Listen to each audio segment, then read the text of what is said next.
Olá, meu irmão. Olá, minha irmã. Que a paz de nosso Senhor Jesus Cristo esteja contigo, na tua casa, na tua família. Eu gosto sempre de começar o nosso programa desejando que a paz do Senhor realmente esteja com você, de verdade mesmo. Não somente pelas nossas palavras, mas você esteja experimentando um tempo de paz. Nós estamos gravando esses nossos programas últimos no período pascal, melhor, no período do Natal, tempo de advento, esperando a vinda do Senhor. Quando você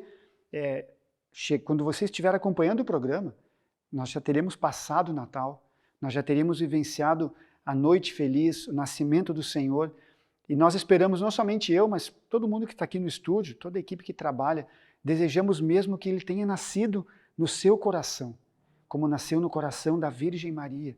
Primeiramente nasceu dentro do seu coração. Desde o primeiro momento em que ela recebeu a missão do anjo, Nossa Senhora acolheu dentro de si, com a sua vida, a missão de ser a mãe do Filho de Deus. E nós vivemos há pouco tempo, relembramos, revivenciamos o Natal de Jesus. Está começando neste momento o programa Ruá, mais um programa do canal de evangelização da Fundação Fraternidade, que quer evangelizar acima dos telhados, quer levar a palavra de Deus através das ondas eucarísticas do YouTube, do nosso canal, que chegue até você, até o seu coração, de verdade. Para você que está recebendo o programa, olha, que o Senhor esteja te tocando. Se é a primeira vez que você nos acompanha, seja bem-vindo, se inscreve no canal, deixa ali o seu like, deixa o seu comentário. E eu não quero esquecer, não quero deixar de mandar um abraço para a Fran, nossa irmã, a Fran já estendido para o Alex, para a Maria Clara, para o João Pedro, toda a família. A Fran sempre acompanha o programa, deixou ali o seu comentário. Valeu, Fran. E para a Kellen também. Kelly, muito obrigado. Deus abençoe. E eu já respondi ali para vocês, pedindo sugestões, dicas, tudo aquilo que você gostaria de ver no programa. Podia diminuir um pouco, podia ser um pouquinho mais curto, podia ser mais longo, podia falar sobre tal assunto, podia ter... Deixa ali a tua sugestão, que nós queremos sim ouvir você, queremos saber como você está recebendo o programa, tudo isso. Você é livre, nós fazemos o programa pela missão, mas queremos chegar sim, de verdade ao seu coração. O nosso abraço a você que é nosso colaborador, você que torce por nós, você que reza por nós sempre, estamos unidos. Aos nossos irmãos lá do Ceará, da Rede Mariana de Evangelização, muito obrigado. Deus abençoe. E se você está nos conhecendo agora, já quero dizer para ti que o Ruá não é o único programa do canal da Fraternidade, do Frater Play. Nós temos diariamente ali, de segunda a sexta-feira, às 3 da tarde, a Hora da Misericórdia, em que nós meditamos o Diário da Santa Faustina, rezamos o Terço da Misericórdia, ali juntamente, e você pode mandar os seus pedidos de oração. Você pode mandar, e as meninas, o pessoal, os guris também que rezam, o pessoal vai estar rezando junto com você sempre. E nas quartas-feiras, a partir das 11 da manhã, 100% para Jesus. O programa que vai de segunda a sexta para a rádio, na quarta, ele vai também pelo nosso canal no YouTube, 100% para Jesus, especial de intercessão, em que você coloca a sua intenção e as nossas irmãs ali do grupo de oração Rainha da Paz rezam com você e por você. Então, olha, estamos trabalhando e queremos trabalhar mais ainda. Queremos fazer muito mais, sempre movidos pelo Espírito Santo de Deus e também pelo carisma do nosso fundador, Padre Ladislau Molnar. E hoje, o programa de hoje é um programa que vai atingir, eu gostaria que atingisse todas as pessoas, todos aqueles que já conhecem o Senhor, aqueles que caminham com Deus, ou há muito tempo, ou há pouco tempo, mas se você já teve aquele encontro com Deus, se você persevera na igreja, se você conheceu há pouquinho, aquilo que eu vou falar para você hoje, eu desejo mesmo que atinja o teu coração, como atingiu o meu. E eu estou passando isso para você, porque eu fui impactado, pensando, meditando, num determinado momento, e a gente tem que partilhar isso. Preciso partilhar. E é sobre o testemunho. É sobre o testemunho de vida. Eu tenho certeza que você já ouviu falar muito sobre testemunho. Tem até curso sobre testemunho, como é que a gente testemunha, como é que a gente vai chegar na frente das pessoas e contar. Aqui nos nossos retiros, no final de retiro, ali a missa de encerramento do retiro, sempre a gente encerra com testemunho, né? E as pessoas vêm e contam aquela maravilha, não queria vir.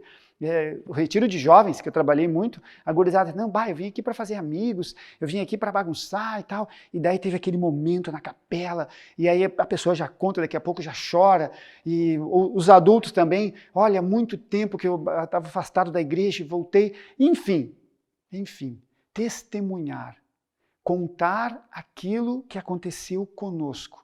Só que hoje eu quero passar para você uma nova visão, quero mostrar para você um novo olhar sobre o testemunho, principalmente da necessidade de testemunhar.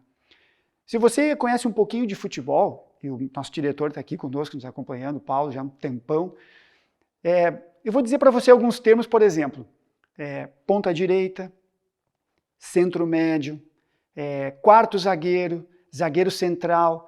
Isso vou fazer 50 anos aí em seguidinha, daqui a 2 meses, eu peguei esses termos. Mas esse tempo eu falava com um amigo nosso, e ele tem um filho adolescente, assim, daqui a pouco a gente falou assim, o cara não é um bom quarto zagueiro. Aí o gurizinho olhou assim e perguntou, papai, o que é quarto zagueiro?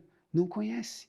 Por quê? Porque agora sabe, tem outros nomes, zagueiro, lateral direito, né, mas agora é ala e tal. As nomenclaturas vão mudando. E eles não sabem o que é, continuam os 11 jogadores, eles têm posições diferentes, mas as nomenclaturas vão mudando e à medida que nós não vamos mais falando, vai sendo esquecido. Esses tempos um outro amigo ainda falava, nós comentávamos sobre a questão da evangelização e do testemunho, porque alguém falou, por exemplo, do Michael Jackson para umas crianças. E as crianças olharam assim, mas quem é Michael Jackson? Imagina, criança assim, agora com 6, 8 anos, nunca ouviram falar do Michael Jackson. Porque morreu há pouco, depois não se tocou mais tanto assim no assunto, tá? O chamado rei do pop. Basta que uma geração não fale sobre determinado assunto, sobre determinada pessoa, sobre determinado fato, e aquele fato cai no esquecimento. Você pode olhar, por exemplo, na Alemanha existe não só mas vários, mas um principal, memorial do Holocausto. E ele foi feito exatamente para que não se esqueça que um dia este horror efetivamente aconteceu. Porque se nós vamos deixando de lado, vai entrando para a história, daqui a pouco chega uma geração que quer negar o fato, daqui a pouco não conta, e daqui a pouco não aconteceu. Daqui a pouco não aconteceu mais. Assim como nós temos muitos fatos, e a gente ainda falava um pouquinho antes desse programa que eu estou gravando, a gente estava conversando sobre história, e muitos fatos que aconteceram, seja na história do Brasil, seja na história do mundo, em diversos tempos, não são contados, ou são contados com outro viés, erroneamente, e a gente aprende só aquilo ali, e aquilo ali acaba ficando como verdade. E muita coisa fica para trás, fica esquecida. A evangelização é a mesma coisa. Com Deus é efetivamente a mesma coisa. Daí você pode pensar assim, não, mas tem a igreja. Sim, tem a igreja. Tem as missas. Sim, temos as missas. Tem os padres, né, os nossos sacerdotes, que diariamente estão ali no púlpito, falando com as suas homilias sobre as Sagradas Escrituras, explicando para nós, mostrando como é que a gente consegue viver aquilo que foi lido em cada tempo. Nós temos isso aí efetivamente. Porém, tem uma coisa que eu já disse em outros programas Ruá e quero fortalecer aqui com você, e depois eu vou pegar o que diz o catecismo. Para aquelas pessoas que não vão à igreja, aquele seu amigo, ou mesmo dentro de casa, né? Tem algumas casas que vai o pai, não vai a mãe, não vai o pai, vai o filho no grupo de jovens, foi o meu caso, foi um grupo de jovens e os pais não acompanhavam. A Bíblia que eles têm é a nossa vida. A Bíblia que eles conhecem é a Bíblia que nós mostramos para eles através da nossa vida. Esse é o evangelho que eles conhecem. São Francisco já dizia para os seus filhos espirituais, vede como vive, porque este é o evangelho que as outras pessoas vão ler, aquelas pessoas que não vão à missa. Então, para nós, existe uma obrigação, e não tenho medo de usar essa palavra, nós temos uma obrigação, como São Paulo já dizia. São Paulo dizia assim, ai de mim se não evangelizar, mas eu quero dizer um pouco além, ai de mim se eu não testemunhar, se eu não falar, se eu não contar efetivamente aquilo que Deus fez, faz e vai fazer ainda na minha vida. Contar principalmente o que Ele está fazendo. O que acontece? o que acontece? O Catecismo da Igreja Católica, ele nos diz assim, no item, já vou dizer para você, para que não haja erro, no parágrafo 2044, diz assim, o próprio testemunho da vida cristã e as boas obras feitas em espírito sobrenatural possuem a força de atrair os homens para a fé e para Deus. Vou ler novamente. O próprio testemunho da vida cristã e as boas obras feitas em espírito sobrenatural possuem a força de atrair os homens para a fé e para Deus.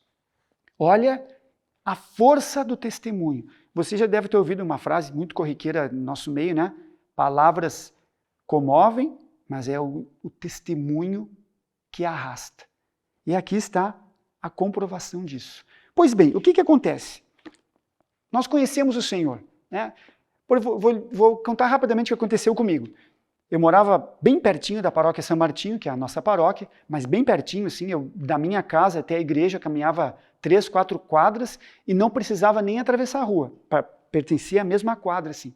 Então eu fiz a primeira comunhão, né, na data, período certinho ali dos 9 aos 11 anos, fiz a comunhão e tive uma excelente catequista, que já está no céu, a Eva Luciana, e logo depois, eu me lembro que eu ia à missa, nós tínhamos missa aqui na São Martinho, olha só, nós tínhamos missa de segunda a sexta às 4 da tarde. Nós tínhamos missa no meio da tarde durante a semana, o padre Ladislau rezava. E eu, né, estudava de manhã, de tarde direto, sabia a missa de cor, assim, sabia tudo que o padre dizia, as leituras, né, as orações, respondia tudo com ele e comungava com o maior gosto. Mas não pela minha catequista, muito mais por mim, a minha superficialidade não resistiu. E aí na minha adolescência eu saí e voltei um pouquinho antes da idade adulta, com 17 anos. E aí voltei pelas portas da Renovação Carismática Católica. Todo aquele fogo, um grupo de jovens efervescente no Espírito Santo, com 80, 90, às vezes 100 jovens, com eventos como a Noite de Luz, que trouxe para nós, por exemplo, o Padre Miguel, né, que não cansa de testemunhar, que conheceu Jesus, conheceu a comunidade numa noite de luz, um dos eventos nossos que reunia mais de 1000 jovens no pátio da nossa paróquia. E aí nós encontramos o Senhor. E quando a gente encontra alguma coisa que a gente gosta, a gente fala. Você já deve ter conversado, né, muitas vezes com algum amigo ou amiga apaixonado. A pessoa apaixonada, ela chega a ser chata assim, né? E a pessoa fala só do bem-amado, só da sua bem-amada. Fala, porque hoje eu falei com ela, e aí fala, bem como, sabe, bem aquele começo de relacionamento. Como é um começo de relacionamento? Com as suas fantasias, com os seus sonhos, com os seus ideais, e aí a gente fala, e com Deus é a mesma coisa. Nós conhecemos o Senhor, ainda mais se a gente vem do mundão, assim, por exemplo, como eu vim, e a gente começa a experimentar quão suave é o Senhor, e nós começamos a frequentar os sacramentos, e nós começamos a exercitar os dons, e a gente vê assim, nossa, isso acontece de verdade. E aí então aí a gente fala, eu me lembro que eu falava, contava para meus colegas do ensino médio, que acontecia isso, e a gente dizia aquilo, e a gente vai falando, só que com o tempo vai esfriando.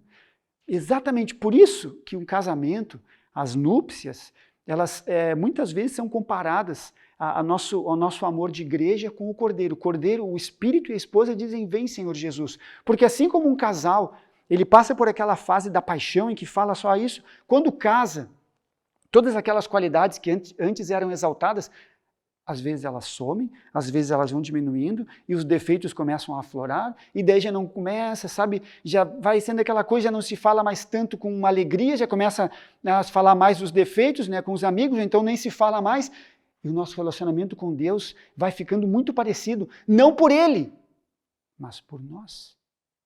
Por nós. Porque muitas vezes porque estamos caminhando com o Senhor, nós achamos que certas coisas nós somos imunes, que não vão nos acontecer, mas acontece. E nós achamos que, porque nós rezamos o terço da misericórdia, o terço da providência, rezamos o rosário, fazemos todas as coisas ali, lécio divina, nós somos assim os bambambam, estamos imunes de um monte de coisa, e aí pedimos e as coisas não acontecem. Ou então o próprio nós vamos vivendo ali, a coisa vai esfriando, já não perde aquela especialidade, aquela coisa maravilhosa, a gente perde e daqui a pouco a gente já não fala mais, porque fica comum. Porque virou o dia a dia entre nós e o Senhor, entre nós e a nossa caminhada. E aí nós não falamos mais, não evangelizamos e, muito pior, nós não testemunhamos. Porque as coisas começam a acontecer e ficam comuns. Eu falei ainda no outro programa, se você não viu, dá uma olhadinha no programa da semana passada, Revelação, que eu comecei o programa dizendo, você consegue enxergar a ação de Deus na sua vida? Você consegue enxergar as manifestações de Deus, as grandes e as pequenas na sua vida? Quando nós enxergamos, nós falamos, nós testemunhamos, nós contamos aquilo que nós vimos e aquilo que nós vivemos. E nós temos uma obrigação, é isso que eu quero dizer para você, nós temos uma obrigação moral de contar. Sabe por quê? Eu vou explicar para você por quê.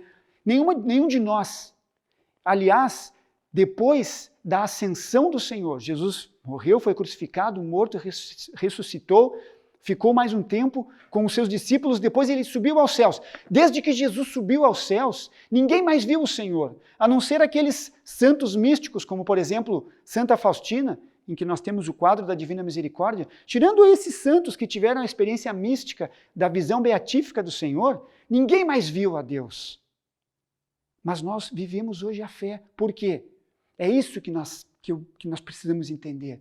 Porque pessoas antes de nós viveram a fé e contaram, e foram falando, e elas foram dizendo como era a sua vida antes e depois. Ou seja, a vida das pessoas mudou, a vida começou a dar certo, e as pessoas começaram a contar, começaram a testemunhar. E hoje, mais de praticamente 2000 anos do nascimento do Senhor, nós seguimos esse mesmo Cristo, porque as pessoas antes de nós falaram.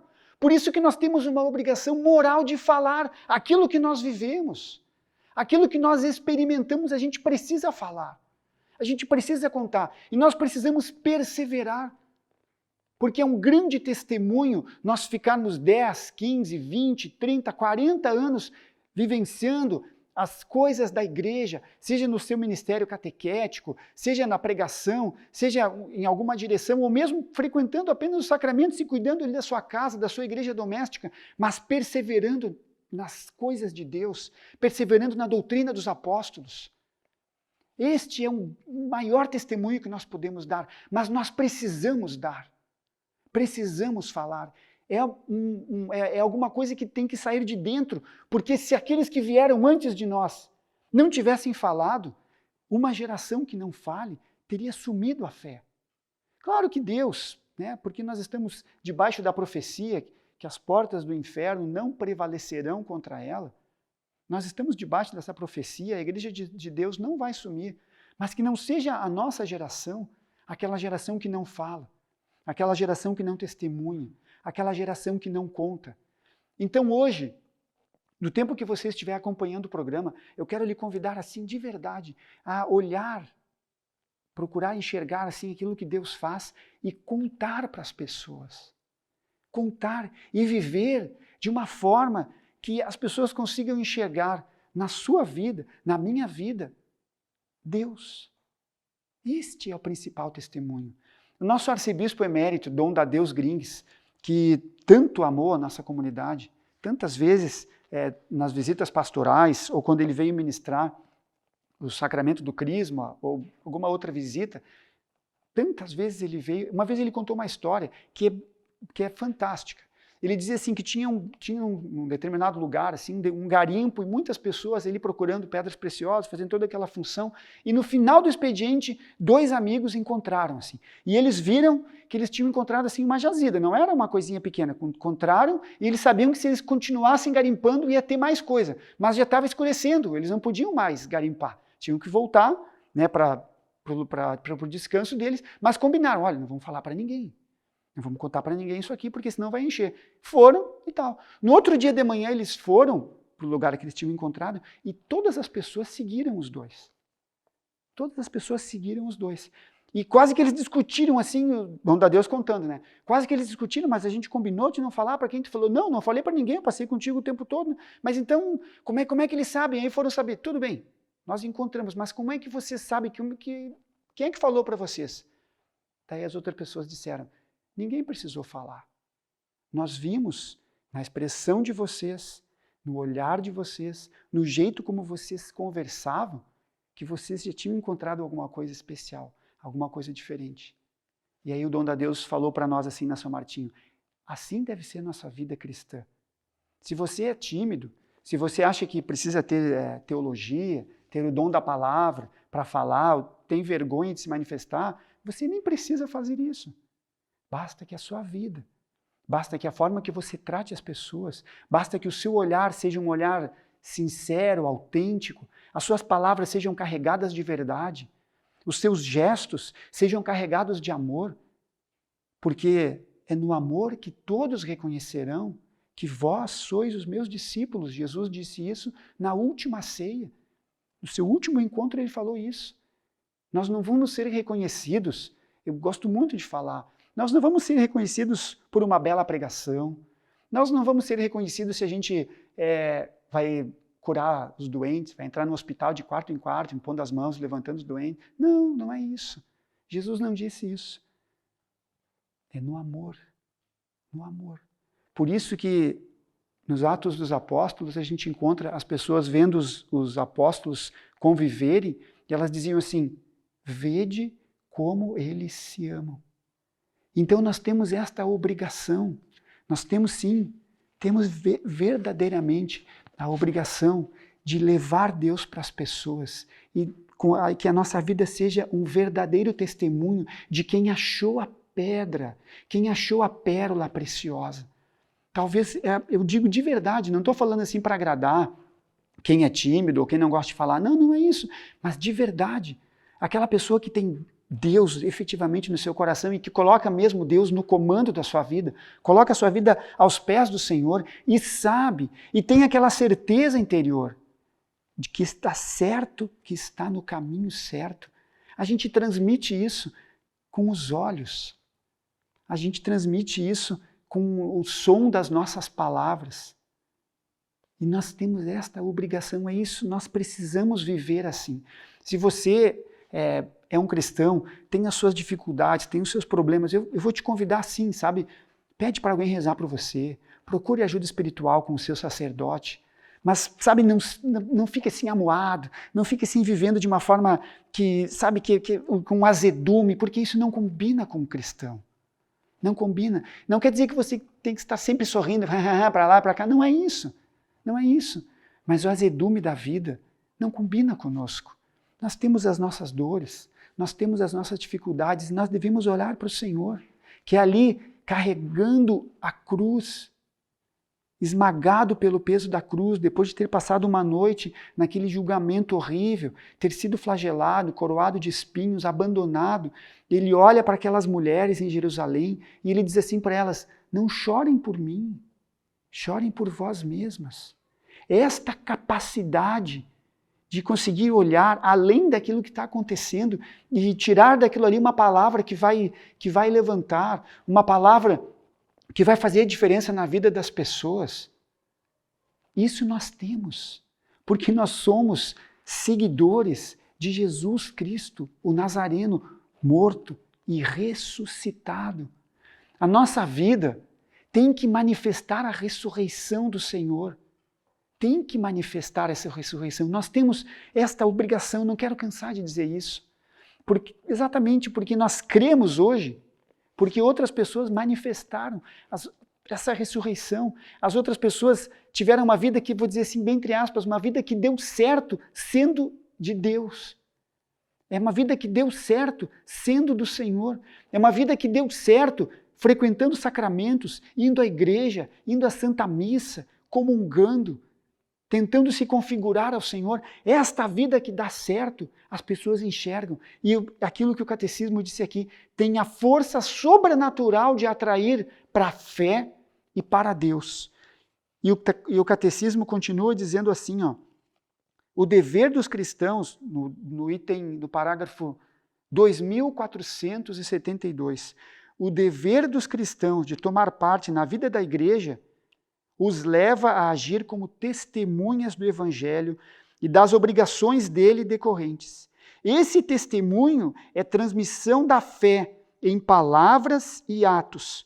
O testemunho é um ato de justiça que comprova ou dá a conhecer a verdade.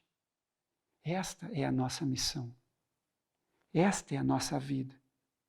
Assim, Jesus disse, eu estou aqui para dar testemunho da verdade. E aí, Pôncio Pilatos, na frente da verdade, não reconheceu. Aí ele pergunta, onde está a verdade? Jesus não fala mais nada para ele, porque não tinha mais nada a ser dito. Essa é a nossa missão. Que neste tempo, seja à noite, seja amanhã, seja à tarde, onde você está acompanhando o programa Ruá, está acompanhando como está nascendo no meu coração, possa nascer assim no seu também. Este ardor pelo testemunho, este ardor pela evangelização, este ardor por levar adiante aquilo que nós recebemos. Talvez a gente nem tenha recebido dos nossos pais, como eu não recebi dos meus pais, recebi dos meus irmãos na igreja, mas hoje eu como pai batalho para passar para as minhas filhas, apesar de todas as minhas limitações humanas. Essa é a nossa vida, com a alegria que vem do alto. A gente não precisa estar sempre assim de sorrisinho, né? Mas aquela alegria interior de quem sabe que um dia estará lá no céu, com o Senhor, quando tudo isso passar, quando nós tivermos ali o tempo que Deus achar, essa alegria de que um dia nós estaremos na visão de Deus, ela deve nos mover e as pessoas vão enxergar isso. As pessoas vão enxergar. Então é isso que eu lhe convido neste tempo em que nós estamos ainda vivendo aqui o tempo do Natal. Não sei em que momento você vai acompanhar o programa, mas essa é a alegria de Deus, que vem em nós, toma conta do nosso ser, e aí nós irradiamos, naturalmente, não precisa nem fazer força, ela vem, e nós passamos, como um dia alguém passou para nós. Guarde isso, é nosso dever moral, dar testemunho, falar de Deus, mostrar esta vida nova, esta vida com o Cristo ressuscitado para as pessoas. Porque assim nós vamos evangelizar, testemunhar e vamos cumprir aquilo que é a missão que o Senhor Jesus deixou para nós. Guarde isso no seu coração. Nós te pedimos agora, Senhor, nos colocamos efetivamente na Tua presença, pedindo que o Teu Espírito Santo tome conta de nós, se aproprie de verdade do nosso coração, na nossa vida, e nos faça ser Tuas testemunhas, seja através de palavras, mas principalmente através da vida, do nosso olhar, do nosso gesto, da nossa lida com as pessoas, de conseguirmos Te enxergar nas outras pessoas. Nós Te pedimos essa graça, Senhor, e que essa graça atinja a cada um até onde este programa vai chegar. Então eu lhe convido agora, chegando ao final do programa, a rezar junto com o Senhor. Ele que testemunhou, veio para ser testemunho da verdade e testemunhou para nós o amor do Pai, o amor de Deus. E o seu testemunho foi verdadeiro e levou ele até a cruz, mas ele foi até o fim. E a nossa fidelidade também é testemunho. Reze comigo.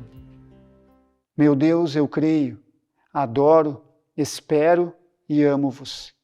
Peço-vos perdão por aqueles que não creem, não adoram, não esperam e não vos amam. Meu Deus, eu creio, adoro, espero e amo-vos. Peço-vos perdão por aqueles que não creem, não adoram, não esperam e não vos amam. Meu Deus, eu creio, adoro, espero e amo-vos. Peço-vos perdão por aqueles que não creem, não adoram, não esperam e não vos amam. Amém.